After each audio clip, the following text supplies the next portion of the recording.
একদম খালি গায়ে চলে আসে, মানুষেরা কয়ে দেবে মাটন কষা, এটা হচ্ছে মাটন কষা, মুরগি কষা ভালো আর কি।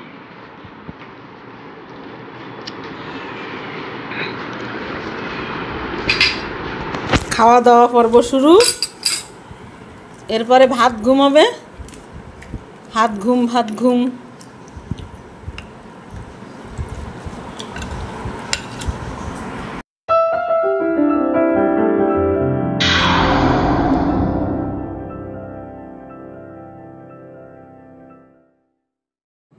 আসসালামু আলাইকুম বন্ধুরা, চলে আসলাম আরেকটি ব্লগ ভিডিও নিয়ে। তো আমি আজকের ভিডিওটা সকালের নাস্তা খেতে খেতে শুরু করলাম।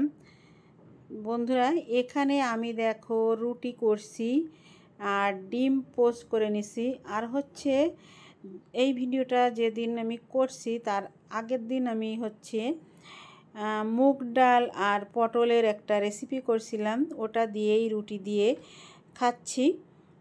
খাচ্ছি বলতে সকালের নাস্তাটা করে নিচ্ছি। তো এরপরে কিন্তু চাও খাবো। তো প্রতিটা মানুষের উচিত প্রথমে আর কি সকালের ভারী কিছু খাবার খাওয়ার পরে তারপরেই চা খাওয়া। তো আমরা কিন্তু শরীরের প্রতি অনেকটা অনিয়ম করি, এটা কিন্তু আমিও করি। তো আমার মেয়েটা কিন্তু এটা বেশি করে যে সে আগে থেকে চাটা খেয়ে নেয়। তো এই যে দেখো নাস্তা করে আমার কিন্তু চা খাওয়া হয়ে গেছে, মেয়েও চা করে নিল। আর এখানে মেয়ের বাবার চাটা টেবিলে আছে, সে এখনও নাস্তাটা করে নাই। এই যে তার জন্য রুটি করা আছে। তো সে সকালবেলা তার একটু কাজ থাকে ছাদে। তো যেহেতু আমাদের ঘরে অনেকগুলো বিড়াল আছে, তো আমি তো একা পারি না, বেশিরভাগই কিন্তু মেয়ের বাবা করে দেয় ওগুলো, আমরা টুকটাক একটু কিছু করি। তো এই যে দেখো নাস্তা করে চলে আসলাম রান্নাঘরে। এখানে দেখো থালা বাসন, তারপরে হচ্ছে এখানে পোলাওয়ের চাল ধোয়া আছে, আর এখানে আছে মুরগি। তো আজকে মুরগির মাংস কষা করব আর হচ্ছে পোলাও করব, সেটাই তোমাদের সাথে একটু শেয়ার করব। আর এই যে দেখো মশলা সব রেডি করে আমি রেখে দিছি, এগুলো সব ফ্রিজে মশলা করে রাখা থাকে, তো সেগুলোই বের করে নিলাম। এগুলো এখনও বরফ ছাড়েনি। তো তার আগে আমি মুরগিটাকে কেটে নেব।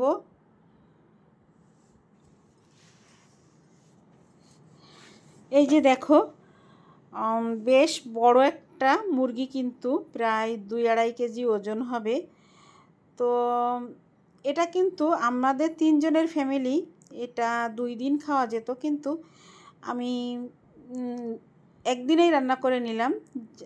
একদিন রান্না করলে আর কি পরের দিন একটু চাপটা কম থাকে, এর কারণে। কিন্তু টাটকা টাটকা রান্না করলে বেশি ভালো হয়, বেশি স্বাদ লাগে। তো দেখো বন্ধুরা, আমি কিভাবে মুরগি কাটি সেটা তোমাদের সাথে একটু শেয়ার করি। বন্ধুরা দেখো আমি কিভাবে মুরগিটাকে কেটে নিলাম। প্রথমে হচ্ছে মুরগিটাকে ধরে মেরুদণ্ডের মাঝখান থেকে আমি কেটে নিলাম, তারপরে 2 খণ্ড করে, তারপর হচ্ছে গলাটা কেটে নিলাম।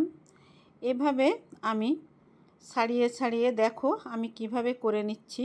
একেবারেই কিন্তু এটা সহজ। আর এভাবে মুরগি কাটলে পিসগুলো ভালো হয়। আর আগে আমরা যেভাবে মুরগি কাটতাম অনেক আগে, কিন্তু সেটা করলে হাড্ডি বেশি হয় আর মাংসের সংখ্যাটা কম হয়। এভাবে মুরগি কাটলে কিন্তু হাড্ডি সহ মাংস আসে, এটাই।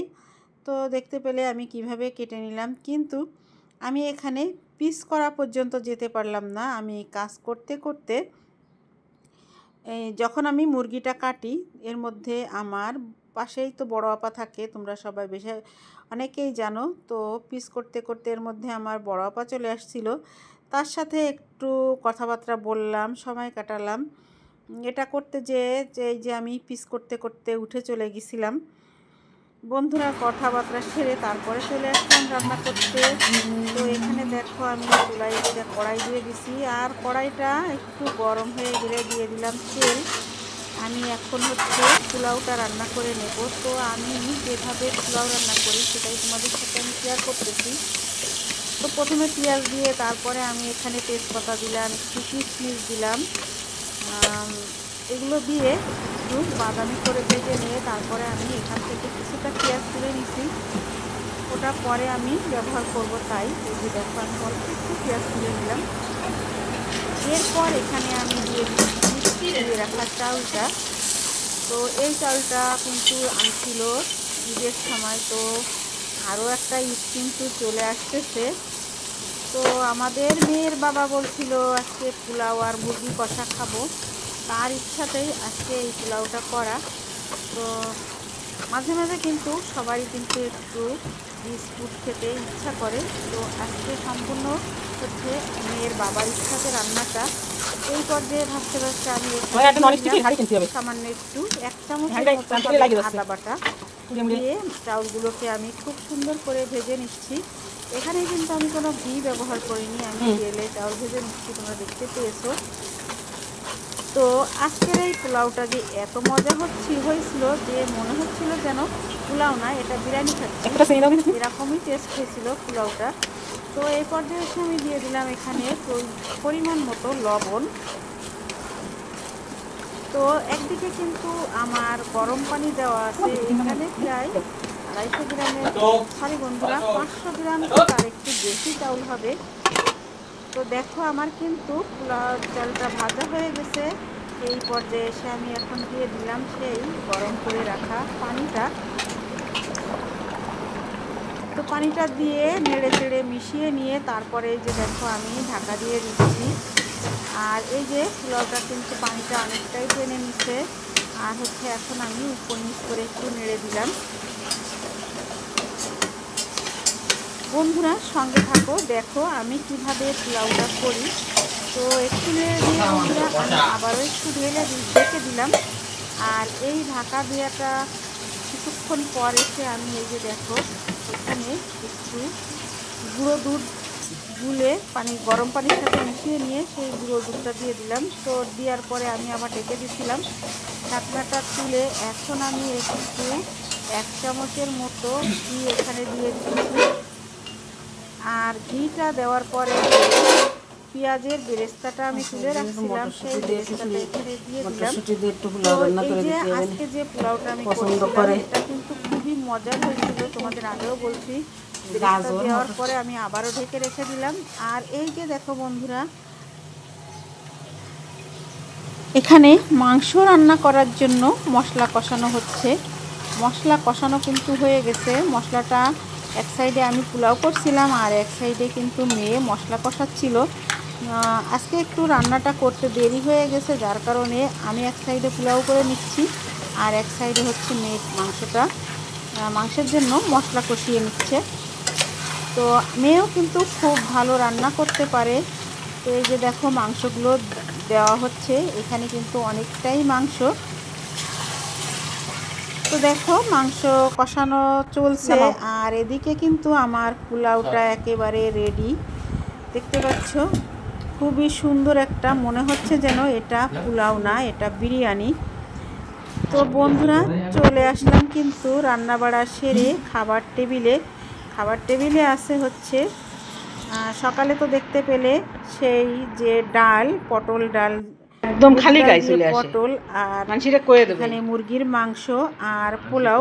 মাটন কষা মাটন কষা মেয়ের বাবা খাচ্ছে, আমরা কিন্তু এখনো খেতে বসি নাই। সে আগে এই যে আমি কিন্তু প্লেট রেডি করে নিছি, এখন আমিও খেতে বসবো, সবাই একসঙ্গে খাওয়া দাওয়া করব শুরু। তো বন্ধুরা আজকের দুপুরের আমাদের লাঞ্চ মেনুটা কেমন ছিল? খুবই সাধারণ কিন্তু। তারপর দেখো বিকালবেলা একটু বাইরে বের হলাম, একটু কাজ ছিল।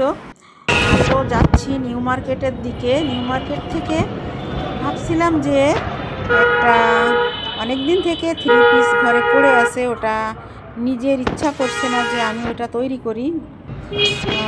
হাতের অবস্থা ভালো না, তোমরা সবাই জানো।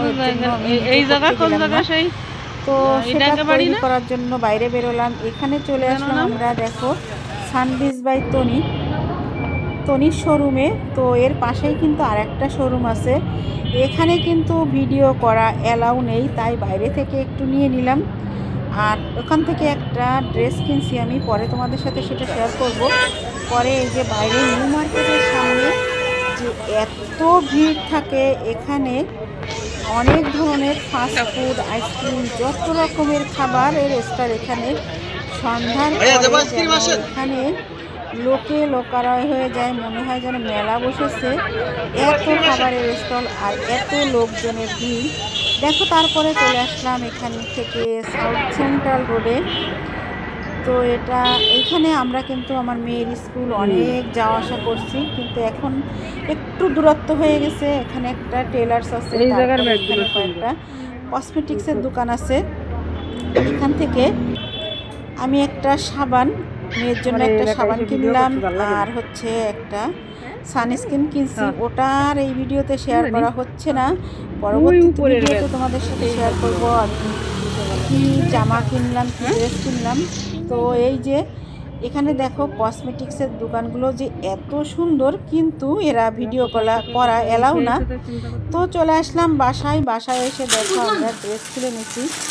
আর হচ্ছে বিড়ালটা একটু দুষ্টুমি করছিল, তো এই যে এখান থেকে ড্রেস কিনছি। তো আমার খুব ভালো লাগছে ড্রেসটা, এই জন্যই আজকের মতো বিদায় নিচ্ছি। আল্লাহ হাফেজ, আসসালামু আলাইকুম।